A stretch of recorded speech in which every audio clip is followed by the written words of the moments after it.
Brigada.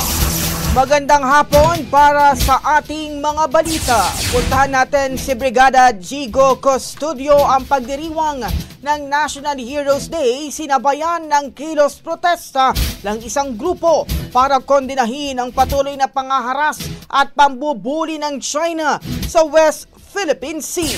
Brigada Jigo Custodio, ibrigada mo! Brigada Live Report. Kasabay ng paggunita sa National Heroes Day, nagkilos protesta ang grupong Filipinos Do Not Yield Movement sa tapat ng tanggapan ng Embahada ng China sa Makati City.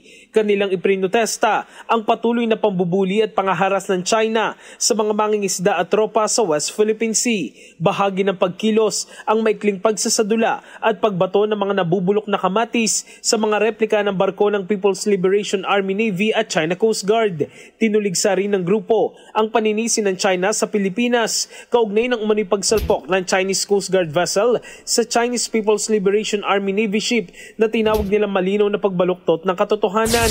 Binigyan diin ng FDNY na hanggat hindi kinikilala ng China ang 2016 Arbitral Award at patuloy ang pambubuli nito sa West Philippine Sea, magpapatuloy silang magsagawa ng kilos protesta sa harap ng Embahada ng China. Nanawagan din ng grupo sa mga Pilipino na magkaisa at suportahan ng patakaran ng Administrasyong Marcos Jr. para sa kapayapaan at kapakanan ng mga mamamayan sa West Philippine Sea.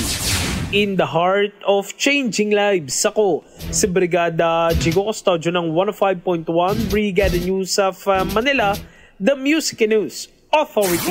Ang bahaging ito ay hatid sa atin ng DriveMax Herbal Capsule. Lalaking angat, tumatagal.